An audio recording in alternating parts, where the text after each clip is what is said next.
Hey guys, welcome back. I am Jason, and I have been volunteering with the U.S. Men's Academy, which is a nonprofit that I helped start. And we have been working in the North Carolina area to raise funds, deliver supplies, and just deliver aid in any form or fashion that we can muster up. And if you'd like to help our cause and you'd like to donate to the U.S. Men's Academy, go to usmensacademy.com and you can help us out. Looting and theft, it's like the crazy Wild West. And while, yes, it is a little bit like the Wild West because emergency units, response units, police officers, they're busy doing a lot of things, and there's very little rule of law in a lot of these places. But the looting and theft, from my experience, has been very minimal. It's been basically people coming in the middle of the night after these community centers have been closed up for the evening, or the churches have been closed up for the evening, and supplies have been left outside. People just come and get what they want. And while yes, they might be selfishly taking a lot of these supplies and taking above and beyond what they actually need, being a bit greedy, it hasn't been, in my experience, a huge, big deal. Now, I can't speak to like Asheville or those areas where there's a whole lot more people and possibly a whole lot less supplies. All right, we're going down Pensacola Road. Also, that road that was closed by National Guard is open and it is devastated. But basically, Pensacola Fire Department, when we arrived with just one gun, I walked in. Oh my God, it was like Messiah walked in.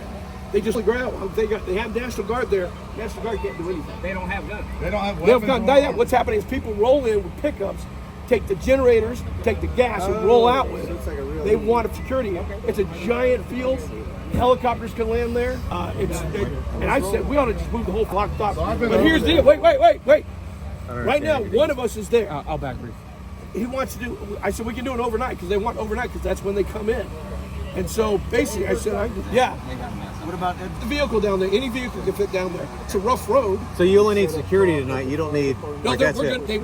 Ed is there with security. He wanted more to that. He can't do it by himself. Right. But I can speak to the places that I've been, and it hasn't been a huge ordeal. We had some gas cans get picked up in the middle of the night and things of that nature that weren't stored inside properly.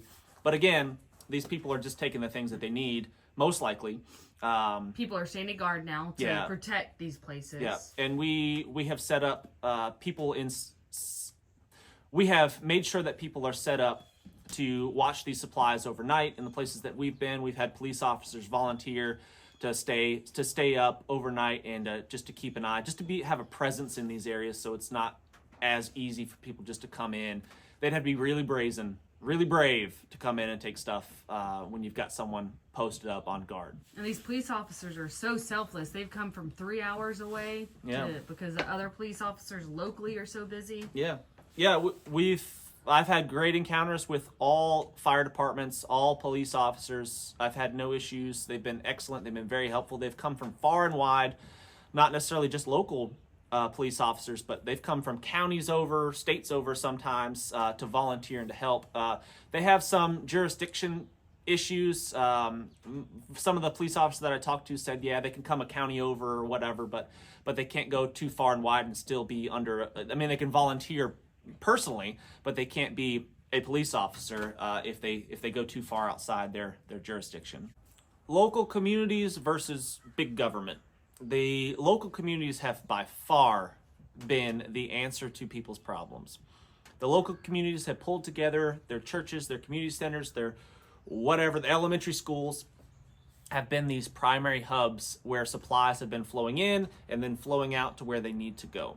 So local communities are by far the way to go, and we need to work on building these communities of trusted individuals before a disaster like this should occur in the future. If that was to happen here, we would not be prepared, just like the people of North Carolina were not prepared. And that's one big takeaway that I've learned from this, is that we need to work on our emergency response. What will the emergency be? We have no idea. But if we could be more organized immediately after an event like this, or even before an event like this, if we can see it coming to some degree, it's going to alleviate a lot of the stressful problems that occurred, mostly from a lack of leadership and a lack of organization. Communications after the fact, communications after the storm were really helpful in getting supplies and equipment and just basic welfare checks. No one's heard from Susie down the road. Someone please get out and check on my sister Susie. The radios were really, really helpful in those situations, so we could communicate over a larger distance rather than just face to face, which is oftentimes what we were doing anyway. But yeah, radios were going to be key. Communications were difficult, and those immediate responses could have been better executed with some sort of radio communications if people had them in their small communities. Emergency sirens and alarms and such like that, they weren't in a lot of these areas, or they were too far to be able to hear these emergency sirens going off. So if you've got one of these big towers that has an emergency alarm on it, do people know what that means? Do they know what to do when they hear this certain sound, this certain alarm going off? Do they know what precautions to take, where to go? Oftentimes, no. They just know that something bad is about to happen, and then they hunker down and hope for the best. Death counts and losses of life, I don't know. I don't know an estimate of numbers. I know that the places that I drove through that were near the larger rivers, they're gone. So people that were in these homes, and if they were still in these homes when the water came, it's very unlikely that they survived it. Just look at the wreckage of cars, for example. That if you were in that water when the floods came through, not survive. If you did, it was an absolute miracle. So I have no idea as far as the numbers go. I didn't see any dead bodies or anything like that in the waters. I know I've heard lots of stories and lots of accounts of that. I know guys that we were working with personally found, I think, 7 or so that were in this kind of log jam area next to a bridge. So yes, lots of people lost their lives. As far as a number goes, no idea whatsoever. A lot of people are still missing. But unfortunately, if they're missing and no one has heard from them or seen of them now, unfortunately, they probably didn't survive it. We were told a lot of stories. A guy watched a family of 10 as he stood there helplessly as they fell. Yeah. So yeah, it's no way of telling right now how many people didn't survive this storm. It's a lot. It's a lot. Yeah, it's probably a lot. It's more than they're saying right now. Those 10 people and all those trailers and houses just. So the landslide took out all those people? Yeah, the landslide killed them. Gosh. Yeah, sorry you guys are going through this. Yeah, I never seen it like this. It was like, what, 3 feet in like 2.5 days. It was like a torrential downpour, and it didn't stop for like one day. We were like, all right, second day, and then like a half a day into it, I was like, if it rains like another inch, I bet you mine would be gone.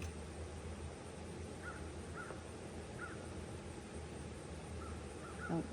It's scary when you gotta evacuate and you can't because it's too late. Yeah. I've never been in that situation. Like I said in a previous video, it's crazy because if you were in these valleys, in these rivers if you were in the path of the river, your home likely got completely destroyed.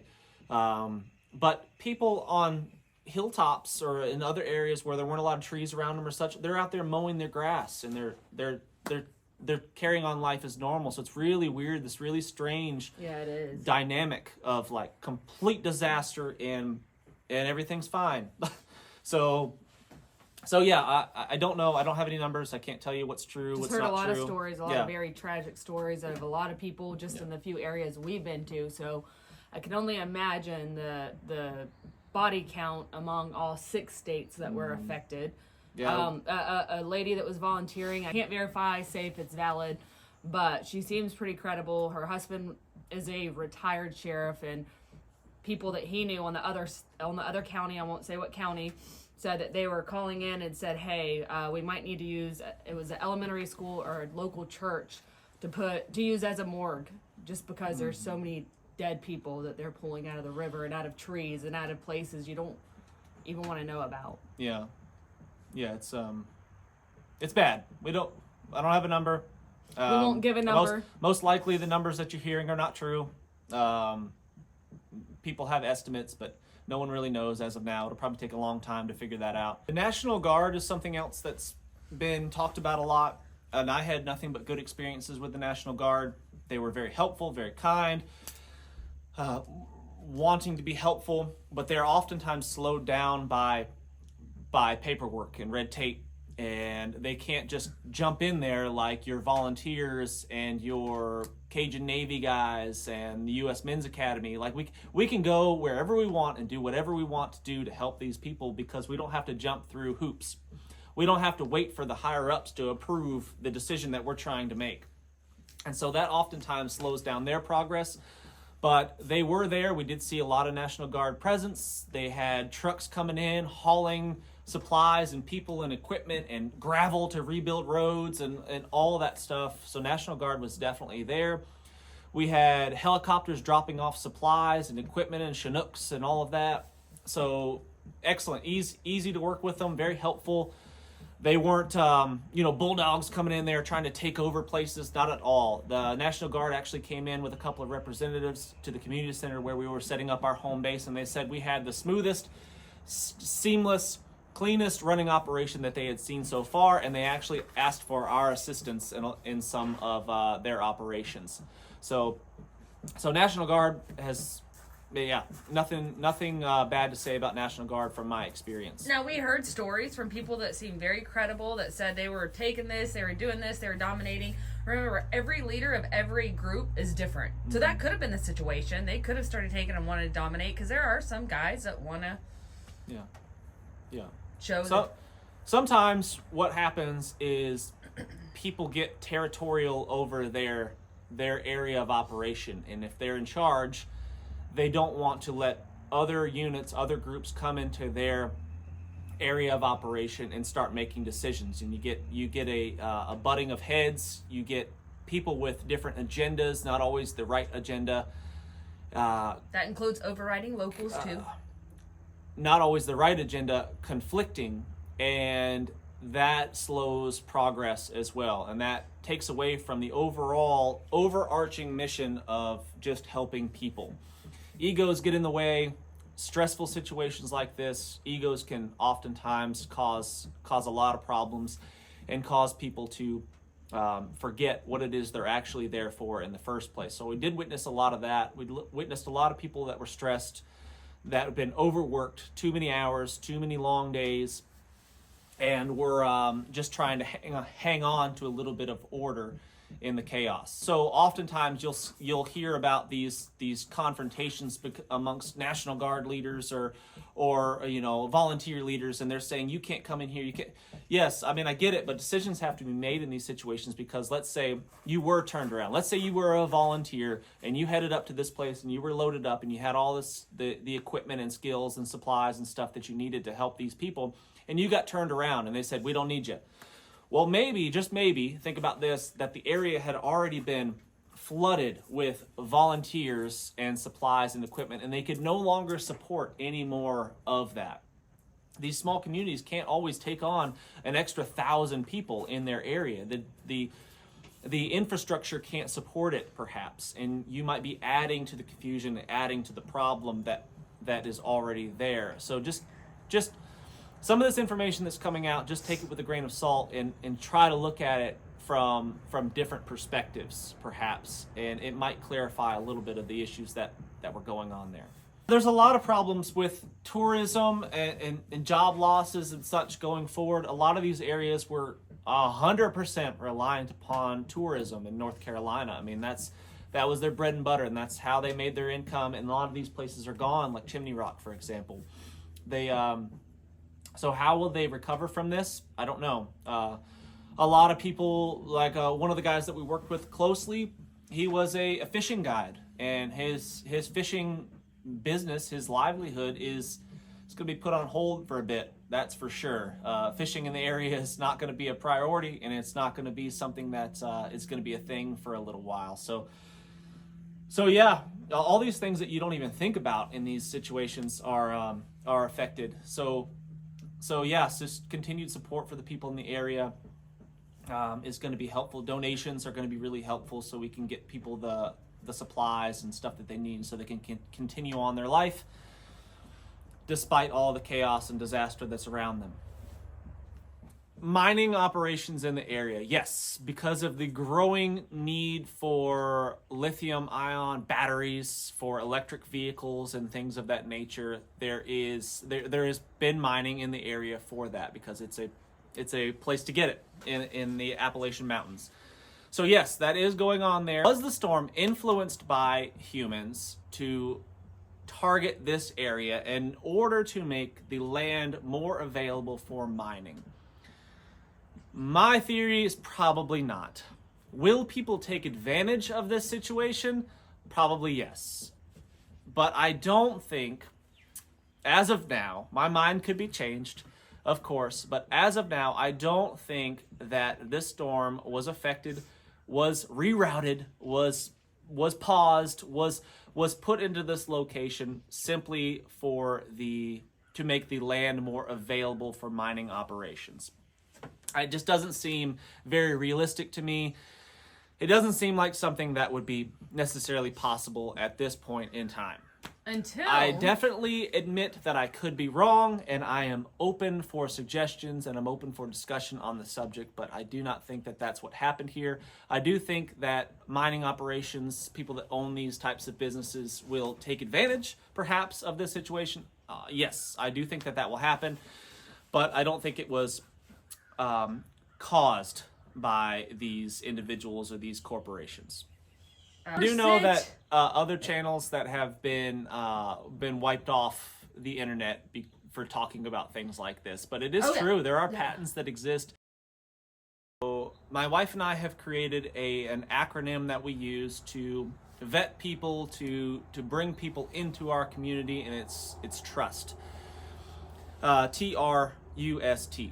So trust is, and when you're meeting people for the first time, if you're considering building some sort of community, I think it's helpful just to keep these things in mind. So the first T is trustworthy. Are they a trustworthy person?